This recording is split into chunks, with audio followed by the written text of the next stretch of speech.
Greetings everyone and welcome to part 2 of my review of Dead Space. Today on the Multimedia Chronicles.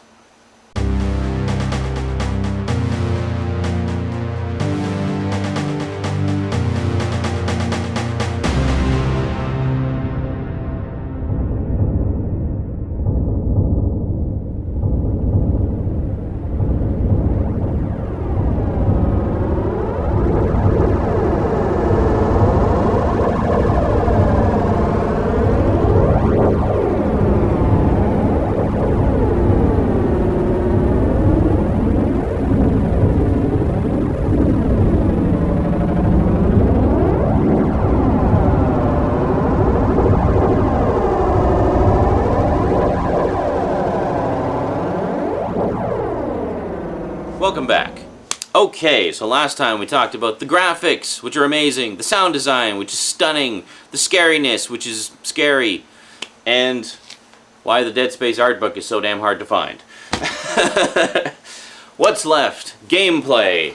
Gameplay. Now, I mentioned at the beginning of part 1 that a lot of people say, oh, it's just Resident Evil in space. No, it isn't.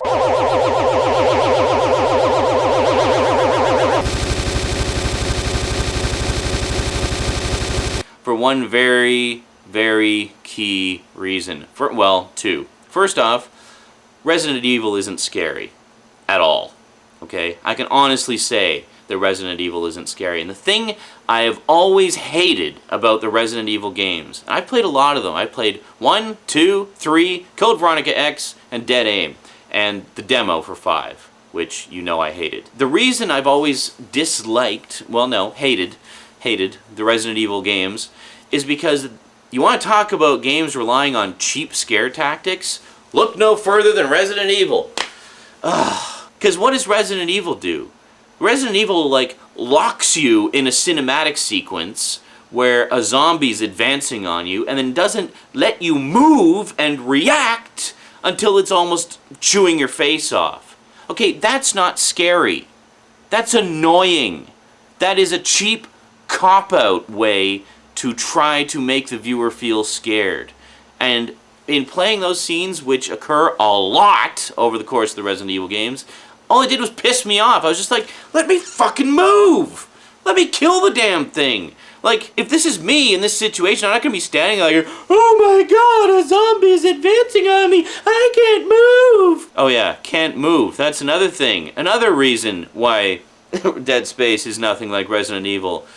In Dead Space, you can move while you're shooting and aiming. In Resident Evil, you are rooted to the spot when you're aiming, which drove me insane in every single one of them. Every single one of them. I was like, why the fuck can't they have it where you can move while you shoot? Yeah, people ask me why I don't like the Resident Evil games. There's your answer. And after playing something like Dead Space, which to me is a logical, necessary, and welcome evolution of the sci-fi horror, of the survival horror genre, in terms of both being genuinely scary again and, you know, having super slick controls, there's just no comparison. This is not Resident Evil in space, because in Dead Space the controls actually work and let you do stuff. There are very few cinematics in Dead Space. Most of the story actually unfolds through radio transmissions and very, very brief cutscenes. Most of the action occurs in real time. In fact, even your ammo counter there's no heads-up display at all. Your health and your ammo is displayed on the character. So, and even when you go to, the stores to buy stuff and the benches to upgrade stuff, it's all in-game. There's no, like, screen you go to do that. The action doesn't pause while you do that. You can still potentially get attacked while you're shopping in the store, while you're upgrading things. And that's great. It just makes it more real and I think more tense. Now, the thing is, Dead Space relies on genuine scare tactics to freak you out. It doesn't cheap out for a second. Some people say, oh, things jumping out at you is a cheap tactic. Oh, pff, whatever. Give me a break. That's not scary? Jumping out of your skin? Getting the heart racing? That's not being scared? Come on. That's one way in which Dead Space scares you. But never once do they rely on cheap tactics like Resident Evil does all the time. So, that's my debunking of all the people who say that Dead Space is just Resident Evil in space. It's not. It's not even close to the same thing.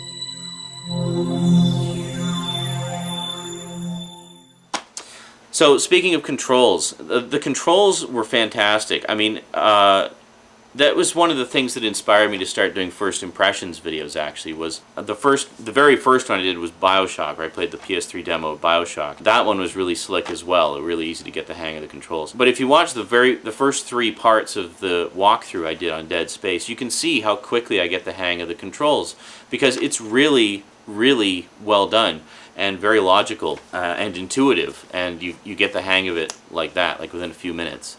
And they did a great job on the controls, and the gameplay overall is just very slick and well done. I don't know what else I can say about it. I think that about covers everything. Graphics are great, sound is great, story's great, gameplay's great. There you go. If you're the thing I loved about Dead Space was I've always been a huge fan of sci-fi horror as a genre. So to me, this was a really refreshing change to the survival horror genre. It seems like survival horror kind of got mired down in zombie land for quite a while. I mean, it was just always zombies or some kind of zombie. Well, I guess some might argue that, well, this is kind of zombies too. It's basically corpses brought back to life by an alien infection. And yeah, sort of, but not really. I mean, these aren't just animated corpses. These are animated corpses that have been turned into something that nature never intended them to be. You know, I mean, this is far more interesting than zombies.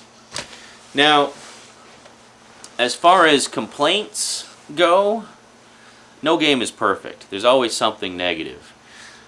Honestly, I really don't have much negative to say about Dead Space, but there is definitely room for improvement.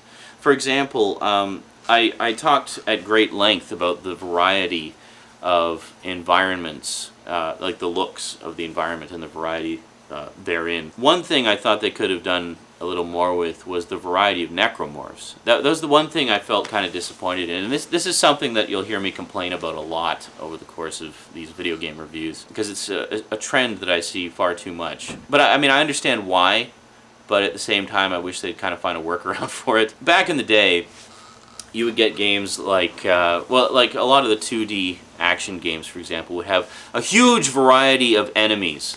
Like just, for example, I recently purchased Castlevania, Symphony of the Night, the old PS1 game off the PlayStation Network. One thing that really struck me about it was just the sheer variety of enemies and creatures that are in that game. I mean, you can go through the whole game and still not, and be very thorough, and still not see all the creatures that are in it. There's that many. You know, I mean, one of the big cool things about Castlevania Symphony of the Night is trying to find all the creatures so you can see what they all look like. And you get little profiles about them that unlock whenever you find them. But there was just a staggering number of enemies in there. And some of them you only see in one level, like just once, and that's it. Now, in the defense of current games, I understand why current games don't have that same volume of variety of enemies. Because obviously, doing a 2D sprite, you know, which is like 30 frames worth of animation, if that, versus doing a fully modeled 3D character, you know, the amount of work one versus the other is there's a huge gap between them. So I understand in that respect why modern games don't have as much of a variety of enemies, and that's fine, I understand. But by the same token, I wish they would, I don't know, find some kind of shortcut or something just to add a little more variety to the enemies. Because really, over the course of Dead Space, I found that later in the game the scare factor kind of dwindled because you're encountering the same enemies over and over and over again. You know, you get slashers. Basically, slashers are the ones you'll see more than anything else. You got male slashers and female slashers. The design is slightly different, but they're both more or less the same. And then later in the game you get super slashers, which are the black ones. And the same thing with the leapers. You get leapers, super leapers. You get lurkers, super lurkers, which are basically exactly the same. It's just the regular lurkers are kind of brown and flesh colored. The super ones are black and shiny and take more damage, so they're harder to kill. But other than that, they're essentially the same creatures, just with a different color, you know. So it would have been nice to see more variety in the creatures, because I mean the ones that are there are great. They did some great design work on the creatures, but it does get repetitive because you do encounter the same enemies a lot with very little variation. Later in the game they introduce a few new ones, like you get the Twitchers, and of course you get the Hunter, which plagues you through a couple of levels, and that's fun because it's like, oh my god, a new enemy. So that kind of brought the scare factor back, because I think that's one of the reasons why the earlier parts of the game are so scary, especially your first time through, is because you don't know what you're going to be encountering. It's that fear of the unknown factor, and they play that up a lot with the sound design and the lighting and with the variety of creatures that you meet up, because as you meet each new creature, they kind of get their own little introduction, building the anticipation to when you're going to see it. Like, for example, with the lurkers, you catch a glimpse of a lurker killing a guy before you go into the nursery, but then you go into the nursery and you just see all the babies everywhere, and then, so you know, like, something's gonna be pretty nasty here, and then you encounter your first lurker, and you're like, oh my god, what is that? Oh, it's a mutated baby, gross and cool and disturbing all at the same time. So yeah, so there's that. And then with the Twitchers, there's a lot of radio communication that you have going on, sort of describing what you're about to encounter. And then with some of the larger characters, when you first meet a brute, you're talking to Hammond, and he says, yeah, I saw something out there. I don't know what it was, but it was big. And so that, like, and there's a lot of anticipation there. And when Kendra's telling you about the Leviathan, and you're kind of working your way towards the Leviathan, there's all this building anticipation and such. Yeah, I guess the other complaint I would have is, speaking of the Leviathan and just the boss battles in general, the bosses I thought were a little too easy sometimes. The Leviathan was probably the toughest one, I think, just because there was so many kind of things you needed to do. But the slug boss, the guy on the ship, was not difficult at all. Even the hive mind, the last boss, was really not difficult at all. I mean, you could easily... I think the first time I played it, I actually managed to kill the hive mind my first time with not too much difficulty. Like, I can't think of very many games I've played where I get to the final boss and I beat him the first time, you know. There's been a few, like I remember one, what was it, Baldur's Gate Dark Alliance. I managed to kill the end boss very quickly the first time I finished it, but that was because I had been very smart about upgrading my character over the course of the game. So, yeah. That's another thing, kind of a complaint, is you're almost too well armed. Like, a lot of people during the walkthrough were leaving comments asking, why don't you have this weapon or that weapon? The main reason was I deliberately kept myself underarmed and under-equipped a lot of the time to help the tension, to help maintain the tension and suspense for the walkthrough. Because, I mean, the other reason I did the walkthrough is purely for entertainment, you know, mainly because even though I'd played it before and I knew what was coming, well, not in the first 3 parts, but the later parts, like part 4 onward, I wanted to make it as entertaining as possible, which is why the way I played it was somewhat cinematically, if you know what I mean, but also because I knew Annetta hadn't seen it before, so I thought at the very least you'll get me knowing what's coming and moving in a very deliberate fashion through the game, but Annetta not having any idea. So my goal was to scare you guys and to scare Annetta, so you'd get the fun of her reactions but also jumping out of your skin yourself, hopefully in a few spots there. So that was my whole point with the walkthrough. And I know I missed a lot of stuff in the walkthrough too. You don't You don't need to keep telling me about that. I know. Everybody's told me by now. I'm fully aware of everything I missed. And yeah, the next time I play it for myself, I'll try to catch all those things. Finally, this isn't really a complaint, more just sort of a, hey, that was cool, here's how you could evolve that. Zero gravity. I really enjoyed the zero gravity sections, and I thought it was a really clever idea, and they were really well done. And I really liked that a lot, and I liked the fact that they used it a lot in some really cool ways. The only thing I would suggest, if possible, I don't see how this wouldn't be possible. It'd just take a bit of, ingenuity, which I know the creative team can do because they've already proven that they're pretty clever. I would really like for the zero gravity sections to give you a little more freedom of movement. What I mean by that is, you're in zero gravity, so why do you constantly have to be anchored to a surface? It would be great if you could pick up maybe some kind of, I don't want to say jetpack, because that, you sort of picture the Rocketeer when you think jetpack. But you know what I mean, like some kind of maneuvering thrusters or something for the rig, where you can actually maneuver in zero gravity and just kind of hang in midair. Can you imagine? Now, you think it's tough fighting the Necromorphs in zero gravity now, because they can leap to all the different surfaces too. Imagine that you have that, plus being able to hang in midair and having to tussle with a Necromorph in midair. Having it leap at you from across the room, smash into you and send you hurtling across the room out of control into the back wall, and then having to fight it on that surface or whatever.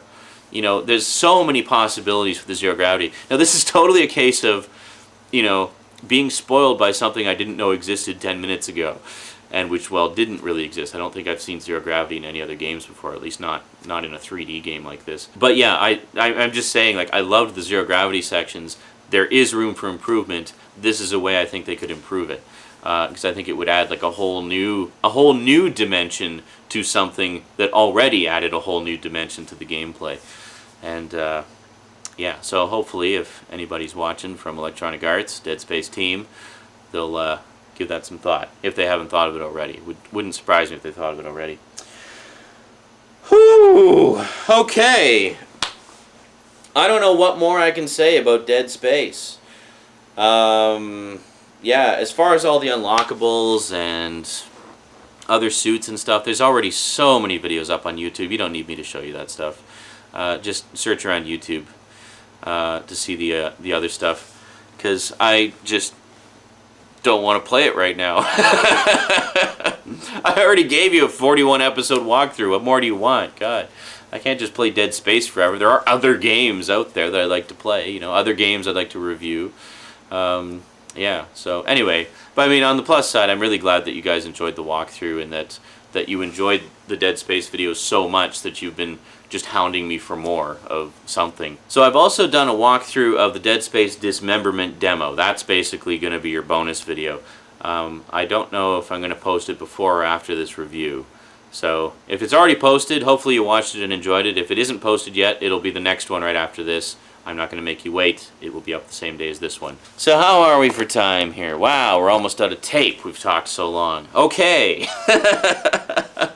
I think I pretty much covered everything. Is Dead Space worth it? Totally. If you're a survival horror fan, if you're a sci-fi horror fan, it's definitely worth picking up. I mean, it's just a very, very well-made game, and the flaws that I mentioned really are minor flaws, and they're pretty typical for games of this generation, and I know that there's very valid technical reasons why some of those flaws are present, namely like the repetition of enemies and stuff. But I would like to see harder boss battles. The Hunter was definitely a good challenge, and that was a lot of fun and very tense and appropriately frustrating.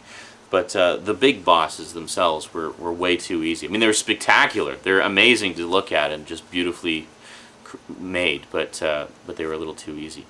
Anyway, Dead Space, awesome. Get it. And best of all, it's even cheaper now. I bought this the second day it was out, so I paid full price. It was like $60. But I've got so much play out of this. There's no multiplayer, by the way. It's one player only. But believe me, that does not hurt the replayability of this game at all. There's so much stuff to do and lots of fun to be had. And it's a world I will be revisiting many times in the future. Alrighty, hope you enjoyed the review, and I'll see you next time. So until then, thanks for watching, and sayonara.